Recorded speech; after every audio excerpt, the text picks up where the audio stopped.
Nothing changes and you think life will just keep repeating itself forever. I was sitting in my apartment scrolling through my phone, half listening to the rain tapping against the window, when I saw it. A photo posted by my cousin, a beautiful invitation, ivory textured paper, gold lettering, expensive design, the kind of thing that tells you money was spent without hesitation, and it read, "Celebrating Lauren's 30th birthday at Ashton Manor Estate," and something inside me didn't break loudly, it just went silent, because I recognized the date before I even processed the name, September 14th, my birthday, the day I was born first, the day I had shared for 3 decades with my younger sister, except this time my name wasn't missing by accident, it was missing on purpose, and what made it worse wasn't the invitation itself, it was what came after, because within minutes I realized this wasn't just a party, it was my replacement, my mother had planned it, my father had agreed to it, my sister had accepted it, and somehow the entire family had decided that I didn't exist in that equation anymore. I called my mother that night expecting confusion,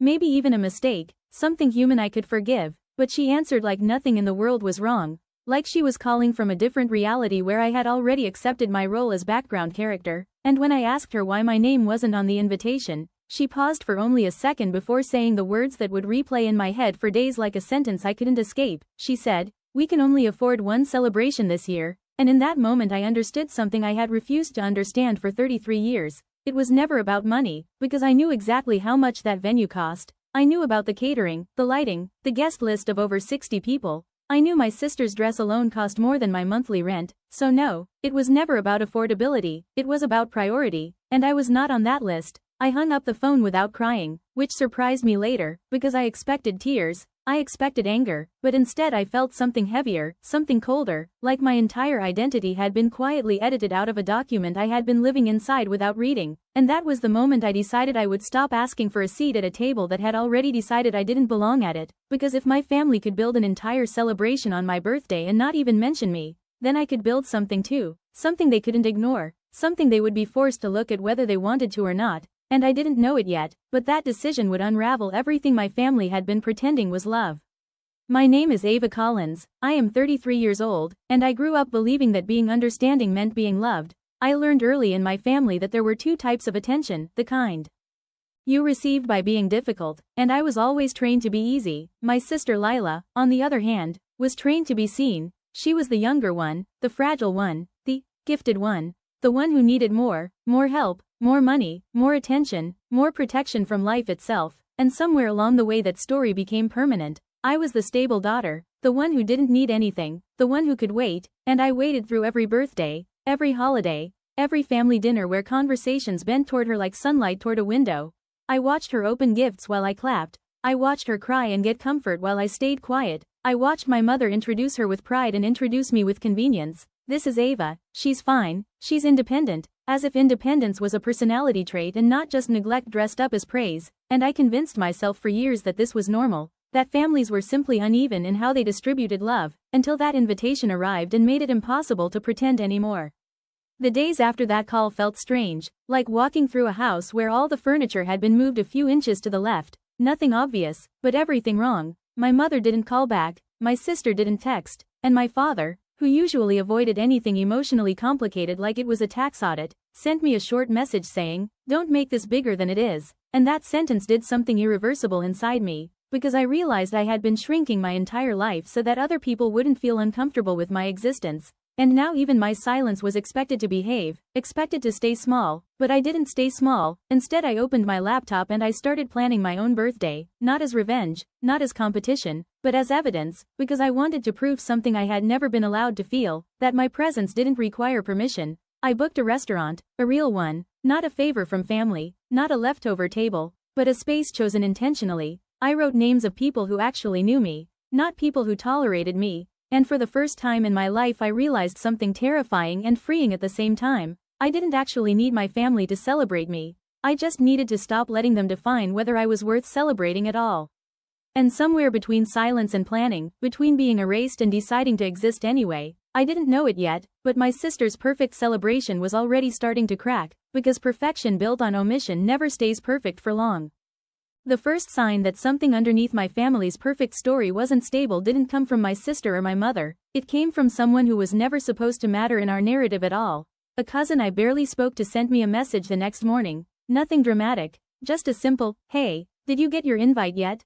And I remember staring at those words for a long time because they confirmed what I was trying not to believe, that this wasn't a mistake, it was organized, coordinated, deliberate, there was a list, there was planning. There was a decision made with full awareness that I would not be included in my own shared birthday celebration, and when I replied, no, I didn't get one, the typing indicator appeared almost immediately, then stopped, then appeared again, like the truth was too uncomfortable to send in one breath, and finally she wrote, oh, I thought you already knew, your mom said you were busy with work and didn't want to attend. And that was the first time I felt something shift from sadness into something sharper, because that wasn't just exclusion, that was replacement. They hadn't simply left me out, they had rewritten me. They had constructed an alternate version of me that was convenient, a version that voluntarily stepped aside, a version that made their decision feel less cruel, and I realized then that my absence wasn't just physical, it was being narrated, explained, justified without my consent, and that version of me was already being told to the family as truth. I called my mother again that afternoon, not because I expected clarity, but because I needed to hear how far the story had already gone, and she answered like nothing had happened, like she was in the middle of a completely different life where everything was still normal. She said my name casually, almost cheerfully, and I asked her directly, why did you tell people I didn't want to come? And there was a pause, just long enough to feel intentional, and then she said something I wasn't prepared for. She said, we didn't want anyone to feel awkward asking where you were. And that sentence revealed everything, because it confirmed I was not being excluded out of hate, but out of convenience. I was being edited out to maintain comfort. I was the inconvenient truth in a family that preferred a smoother story, and in that moment I understood something painful. They weren't even thinking about me as a person with feelings, they were thinking about me as a disruption to the version of life they preferred to present. Meanwhile, my sister Lila was everywhere in that story, her name attached to everything, her promotion, her life, her success, her milestones, and I started noticing something I had always ignored before. Every version of her success was inflated slightly, just enough to sound impressive, just enough to avoid questioning. She was always on the verge of something bigger, always just promoted, always doing amazing. But there was never proof, no details, no real substance, just confidence in repetition, and I began to wonder how long this pattern had been going on without me noticing. How many conversations had I accepted without questioning? How many achievements had been presented to me as fact without ever being real? That evening, I did something I had never done before. I looked up her workplace, just casually, just to ground myself in reality, and what I found didn't match the story I had been told. Her LinkedIn profile hadn't been updated in months, her role listed there didn't match the promotion my mother had proudly repeated to every relative who would listen, and a small detail in me shifted again, because now it wasn't just emotional neglect. It was something more complicated, something unstable, because if one part of her story was false, then what else had been constructed around it, and why? I didn't confront anyone yet, I just observed, and observation is dangerous in families built on performance, because once you stop participating, you start seeing the stage for what it is, and that night I saw it clearly for the first time. My mother wasn't just celebrating my sister, she was maintaining her, like a carefully managed project, and I was the only variable she could quietly remove without disrupting the illusion. A few days later, another message arrived, this time from someone I didn't expect at all, an old friend of my sister's, someone who had disappeared from our family events months ago without explanation. She wrote, I don't know if you remember me, but I used to be close with Lila. I saw what happened with the birthday invitation. I just wanted to say, you're not crazy, and that sentence hit harder than anything before it, because it confirmed I wasn't imagining the imbalance, I wasn't overreacting, I wasn't being sensitive, there was a pattern, and other people had seen it too, they just hadn't been able to speak. She told me something that night that I didn't fully understand at first. She said, your sister doesn't lose people, she removes them when they stop fitting her story, and I sat with that for a long time, because it sounded extreme, almost dramatic, the kind of thing you dismiss easily. But then I thought about my own life, about how many people had drifted away after conflicts I was never part of, how many friendships had disappeared after suddenly being labeled complicated, or jealous, or not good enough for her circle, and slowly, uncomfortably, I started seeing a pattern I had been trained not to notice. And while all of this was unfolding quietly in the background, my birthday celebration was still moving forward without me. My family was preparing for a 60-person event at an estate I had never even been invited to visit, and I had a strange thought one night while sitting alone in my apartment. What if the version of me they were telling everyone about was easier to love than the real me? What if I had been edited out not because I was unwanted, but because I was inconvenient to the story they had invested in for years? And that was the moment I stopped being confused and started being aware, because confusion keeps you passive, but awareness starts to change everything. The moment everything truly began to unravel didn't feel like a dramatic explosion, it felt like a small contradiction that no one could smooth over fast enough. I was standing in line for coffee when I ran into someone I hadn't seen in years, a girl who used to work loosely in the same circles as my sister, someone who always seemed neutral, uninvolved, the kind of person who observes more than she participates, and after the usual polite exchange, she tilted her head slightly and said something casual that didn't match the story I had been hearing for months. She said, "It's weird about Lila's job though, right? I heard she left Belwick months ago, and I remember my body reacting before my mind did, because my immediate response wasn't words, it was stillness, a pause so sharp it felt like the world had misfired for a second, because that wasn't what I had been told, that wasn't what my mother had repeated with pride, that wasn't what had been celebrated at a $12,000 party built around the idea of her promotion, and yet here was someone saying she had already left, quietly, months ago, no celebration, no recognition, just absence. I smiled in that moment the way people do when they don't want to show shock. I said something vague like, "Oh really?" and changed the subject, but inside me something had already shifted into a different gear, because now there were two versions of reality sitting on top of each other, the official one my family repeated, and the quiet one that people outside of it seemed to know without being told, and I started noticing how often that happens, how families can build entire narratives that only survive because no one questions them in the right room. That night, I didn't sleep much, I kept replaying conversations, not searching for drama, but for consistency, and what I found instead was a pattern of carefully maintained storytelling. Every success my sister had ever been praised for followed the same structure, vague achievement, emotional framing, no verifiable detail, no names, no timelines, just emotional certainty, and I realized something unsettling. My mother didn't need facts, she needed a feeling, and my sister had learned how to supply that feeling perfectly. A few days later, another crack appeared, this time through someone from our extended family, an aunt who had always been quiet in group settings, the type who rarely interrupts but always listens. She called me directly, which was unusual, and she didn't waste time on pleasantries, she simply said, "Can I ask you something honestly?" And before I could answer she continued, "Was there actually a work promotion for Lila, or was that just what your mother told us?" And I remember gripping my phone tighter because the question itself meant something had already shifted in the background without me being involved, and when I told her I didn't know the full truth, she let out a small breath, almost relieved, and said, "Because a few of us have been comparing notes, and it doesn't add up." That sentence changed the temperature of everything. Because once people start comparing notes, stories stop behaving like stories and start behaving like structures, and structures can collapse. I didn't respond immediately to my sister, I didn't confront her, because I understood something important at that point. Confrontation doesn't reveal truth in families like mine, pressure does, inconsistency does, time does, so I waited, and in that waiting, the story began to expose itself without my help.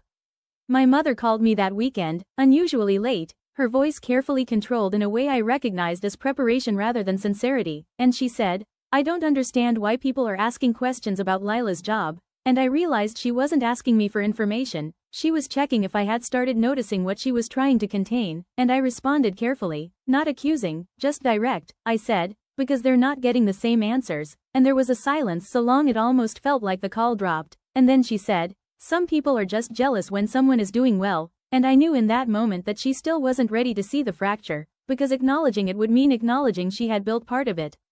Meanwhile, I began to notice something else. The people closest to my sister were becoming quieter, not absent, just less certain, messages delayed, replies shorter, explanations more careful, like they were adjusting to a story that no longer felt stable, and the more I observed, the more I understood that my sister's entire social world had been built on maintenance, not truth, constant reinforcement, constant storytelling, constant protection from contradiction.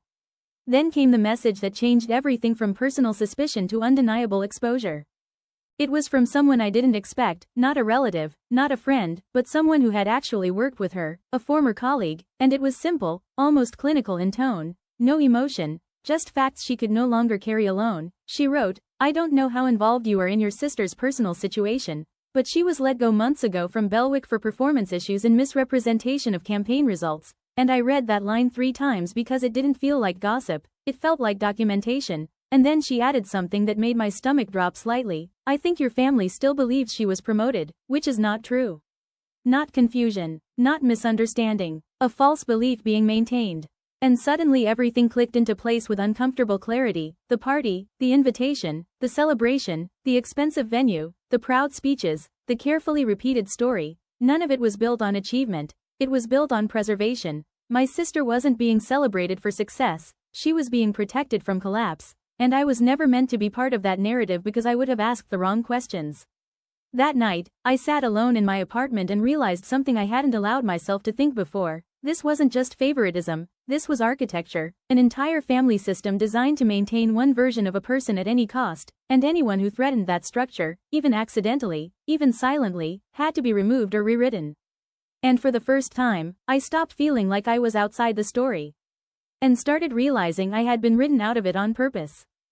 I didn't confront my sister immediately after I learned the truth, because something inside me understood that truth, when it's real, doesn't need to be forced into the light all at once. It finds its own way out, and in my case, it started leaking through the people around her first, not dramatically, not loudly, just inconsistently, like a system struggling to keep up with its own lies. And the strange thing about watching a lie collapse slowly is that you start recognizing how much effort it took to keep it alive in the first place. It began with small shifts in conversation. People who used to speak with certainty about her promotion started softening their language. Phrases like, "I think, maybe, that's what I heard," replacing the confident statements they once repeated without hesitation. And I noticed how quickly confidence dissolves when it's not backed by truth. It doesn't explode, it fades, like someone slowly turning down the brightness on a screen. My mother, however, was still holding on to the original version of the story with almost desperate precision. She kept repeating it like repetition could stabilize reality. "Lila is doing so well," she would say, "she's just very busy," or, "she's always been private about her achievements." And I realized something important in those moments. She wasn't lying in the traditional sense, she was maintaining belief, because accepting the alternative would mean accepting that she had built months of pride on something unstable. Then came the message that shifted everything from private doubt into public fracture. It was a screenshot sent to me by Bryn, my cousin, no explanation needed, just a forwarded image from a family group chat I had muted months ago, and in it, someone had asked a simple question, almost casually, "Wait, what exactly is Lila doing now for work?" And there was a pause in the replies, a noticeable gap in the rhythm of the conversation, and then my mother responded with something carefully worded, "She's in transition right now, exploring new opportunities after a successful run at Belwick." And I remember staring at that sentence because it was technically structured to sound true, but it avoided every actual fact, and more importantly, it avoided the truth that was already leaking outside their control. Because by then, too many people already knew. And once too many people know, control stops working. The first public crack didn't come from me, or from any confrontation, it came from someone who had nothing to lose. A former colleague of my sister posted something vague on social media, not naming her directly, but referencing people who build success stories out of performance gaps and deleted timelines. And even though no names were mentioned, the timing was enough for people who knew the context to connect the dots. And I watched as the comment sections began to do what families try hardest to prevent: they started asking questions. That same night, my sister called me. Not calm, not controlled, rushed. Her voice came through the phone like it had been pulled apart and rebuilt in panic. "You need to stop this," she said immediately, no greeting, no warmth, just pressure. And I asked her, quietly, "Stop what exactly?" And there was a pause. A long one. Because that's the moment where lies either clarify themselves or collapse. And she said, "You know exactly what you're doing." But I didn't, not in the way she meant. I wasn't doing anything, I was just no longer participating in the version of reality she needed me to support. And then she said the line that told me everything about how fragile her world had become. She said, "People are asking questions because of your party." And I remember almost laughing at the irony, because for 33 years I had been invisible in this family, and now suddenly my existence was powerful enough to destabilize an entire narrative simply because I had celebrated myself in a room where I was actually named. I told her, "I didn't create your story, Lila. I just stopped pretending not to notice it."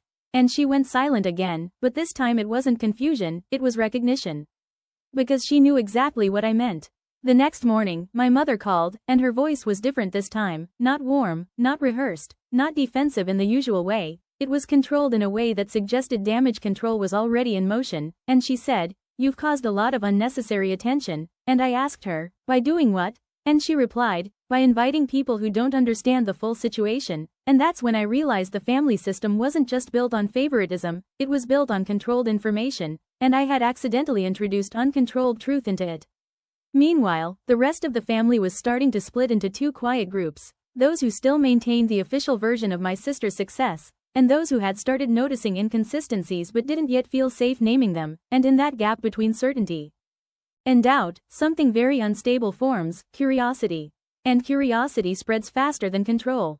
By the time the weekend arrived, the narrative was no longer stable enough to contain itself. Someone from the extended family had directly contacted another relative asking for clarification, and that question alone was enough to make others start revisiting old conversations, old messages, old assumptions, and suddenly my sister's story wasn't being repeated the same way anymore, it was being examined. And examination is something lies don't survive well. That night, I sat in my apartment and realized something that didn't feel satisfying. It felt clarifying. I wasn't watching my sister get exposed. I was watching a system lose its ability to protect an illusion, and for the first time in my life, I understood what it means to not be the problem in a family that needs one person to carry emotional stability for everyone else. Because when you stop playing your assigned role, the structure doesn't adjust, it reveals itself.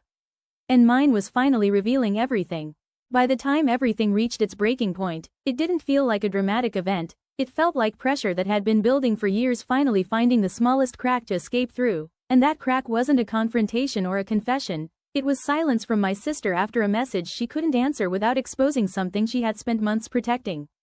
I sent her one final text that night, not angry, not emotional, just clear, almost unsettling in its simplicity. I wrote, "If your promotion is real, send me the offer email," and I waited, not because I expected a response, but because I wanted to see what kind of silence would follow a question that couldn't be redirected. There was no reply, not immediately, not after an hour, not after a day, and in that absence of response, something became obvious without anyone needing to explain it. Truth doesn't need time to think, only lies do. The next call came from my mother, and this time, there was no performance in her voice, no careful phrasing, no emotional framing, just exhaustion, the kind that comes when maintaining a version of reality becomes too heavy to carry, and she said, "We need to stop this now," and I asked, "Stop what?" And she said, "This situation with your sister is getting out of control," and I remember closing my eyes for a second because even now, after everything, she still couldn't see the source of the collapse, she was still treating the symptom as the cause. And I said to her, very calmly, "The situation didn't start with me asking questions. It started with a story that wasn't real." And for the first time, she didn't interrupt. She just listened. And then she said something I wasn't prepared for. She said, "I thought I was protecting her," and the way she said it wasn't defensive, it was uncertain, like she was hearing her own words for the first time without the structure she usually wrapped them in. And that was the moment I realized something important. My mother hadn't been building a lie knowingly in the way people assume, she had been building belief, because belief is easier to maintain than truth when truth requires admitting you were wrong about something you built your identity around. But belief collapses the same way lies do. Slowly, then all at once. The fallout didn't come from me exposing anything publicly, it came from the system no longer agreeing on what version of reality to repeat, and when families stop agreeing on a shared story, they start splitting into versions of themselves that can no longer communicate cleanly. My sister called again, but this time I didn't pick up immediately. I watched the screen light up, watched her name appear, disappear, appear again, and I realized something I had never allowed myself to realize before. I wasn't afraid of her anymore, I was just tired of the version of myself that always responded. When I finally answered, her voice wasn't angry anymore, it was unstable, not emotionally unstable in a dramatic sense, but structurally unstable, like someone standing on ground that no longer feels solid, and she said, "Why are you doing this to me?" And I asked, "Doing what?" And she said, "Letting people question everything," and for the first time I didn't soften my response. I said, "I didn't create the questions. I just stopped answering them for you." And there was a pause so long it felt like the line itself was holding its breath. Then she said quietly, "You don't understand what this will do to our family," and I responded, "I understand exactly what it's doing. It's revealing it." That was the last time she spoke to me like she expected me to return to my old role. Because roles only survive as long as everyone agrees to play them. After that, everything accelerated in a way that felt almost inevitable. My mother stopped mentioning my sister's achievements in conversations with extended family, not because she admitted they were false, but because she no longer had confidence in repeating them, and without repetition, the structure weakened further, and people started asking questions that had been avoided for years, simple ones, direct ones, questions that don't sound dangerous until they are asked out loud. My father, who had always existed in the background of every version of this story, finally said something during a quiet conversation with me that changed the emotional weight of everything. He said, "I always thought staying out of it was keeping peace," and then he paused, looking down at his hands, and added, "I see now it was just letting things continue." And that distinction mattered more than anything else anyone had said. Because peace and avoidance are not the same thing, even though they often look identical from the outside. My sister eventually stopped calling, not because she ran out of things to say, but because there was nothing left that could restore the version of her story she needed everyone to believe. And in that silence, something unexpected happened. I stopped feeling like I had taken something from her. Because I hadn't. I had simply stopped holding it in place. The final shift came weeks later, in a conversation with my mother that didn't start with conflict, it started with acceptance. She said, "I don't know how to fix this," and I told her, "You don't need to fix it. You just need to stop rewriting it." And for a long time, she didn't respond. Then she said, "I think I was afraid that if I didn't make one of you more successful, I would have failed as a mother," and that was the closest thing to truth I had ever heard her say. Not an excuse, not a justification, just fear, finally named.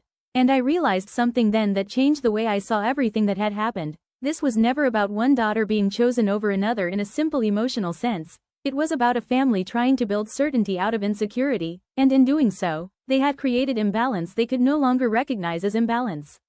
But understanding something doesn't mean accepting it. And so I didn't go back to being the version of myself that absorbed silence to protect everyone else's comfort. Instead, I stayed where I was finally visible. And slowly, without announcement, without apology, without permission, I stopped being the backup character in someone else's story. And started being the author of my own. There's a strange calm that arrives after the storm stops being loud, not peace exactly, more like absence, like the world is still moving but it no longer needs your permission to do so, and that's what my life became in the weeks after everything broke open in my family, not chaos, not resolution. Just a new structure where I was no longer the invisible support beam holding everyone else's version of reality upright. At first, I expected something dramatic to happen next, a final confrontation, a big apology, maybe even an emotional reconciliation scene where everything resets and everyone suddenly understands everything they did wrong. But real life doesn't work like that, especially not in families built on selective memory. What actually happened was quieter, slower, and in some ways more difficult to process. People adjusted. My mother didn't call as often at first, and when she did, the conversations were shorter, careful in a way they hadn't been before, like she was learning how to speak without relying on old narratives. She stopped mentioning my sister's achievements completely for a while, not because she admitted they weren't real, but because she no longer trusted the version she had been repeating, and that uncertainty created a silence in her that I had never heard before, not emotional silence, but narrative silence, like someone who suddenly realizes they don't know which parts of their own story are stable anymore. My father, on the other hand, changed in a way that was almost imperceptible but meaningful. He started calling without being prompted, not to mediate, not to fix anything, just to talk, sometimes about nothing important at all, the weather, the news, small things that didn't require emotional interpretation, and I realized something in those conversations. He had spent so many years avoiding emotional responsibility that even simple honesty felt like effort to him, but he was trying, in his own quiet, inconsistent way. My sister remained absent, not dramatically absent, just not present in any meaningful way. No calls, no explanations, no attempts to rebuild a version of the story that could hold up under scrutiny. And in that absence, something unexpected started happening outside of my family circle. People stopped referring to her the way they used to. Not because of anything I said publicly, because I didn't say anything publicly, but because once a narrative stops being reinforced, it starts dissolving on its own. The promotion story stopped being repeated first. Then it stopped being believed. Then it stopped being mentioned at all. And what replaced it wasn't scandal or outrage, it was something quieter and more revealing. Uncertainty. People began to remember things differently, inconsistently, and that inconsistency created space for questions that had never been allowed before. And slowly, my sister's version of herself stopped being a shared truth and became something closer to a rumor that no one could fully confirm anymore. That's when I understood something important about stories like this. They don't end with exposure, they end with attention shifting elsewhere. Meanwhile, my own life didn't suddenly become dramatic or cinematic. It became normal, but in a way that felt unfamiliar. I went to work, I met friends, I had dinners where no one was performing emotional roles. And for the first time, I noticed how exhausting my old life had actually been, not because it was loud, but because it was constant adjustment, constant emotional translation, constant self-editing to maintain harmony that only existed if I erased parts of myself. And without that pressure, I started noticing things I had never had space to notice before: what I liked without compromise, what conversations felt mutual instead of extractive, what it felt like to be in a room without calculating where I stood emotionally in it. But healing is not a clean line. It's not a before and after split. It's more like learning to stand in a place where your old reactions still exist, but they no longer control you. There were moments I still felt the instinct to soften myself, to explain too much, to make myself easier for others to accept, and I had to actively unlearn that, not once, but repeatedly, like muscle memory that takes time to fade.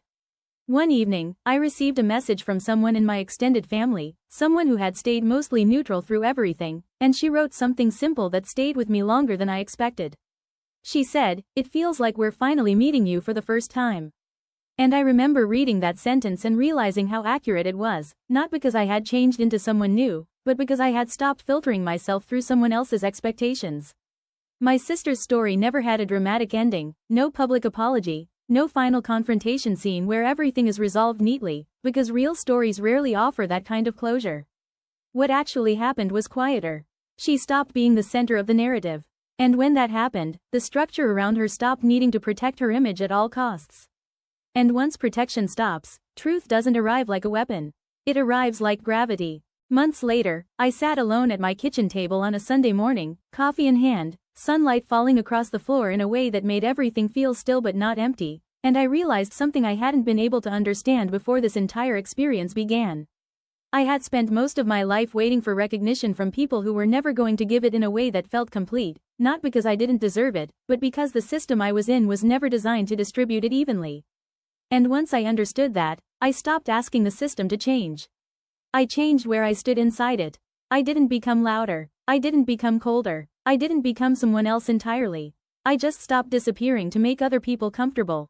And that changed everything. Not instantly, not dramatically, but permanently. And maybe that's the part no one tells you about stories like this. The ending isn't when the truth comes out. The ending is when you no longer need permission to exist in your own life. And for me, that was the first time my story truly began.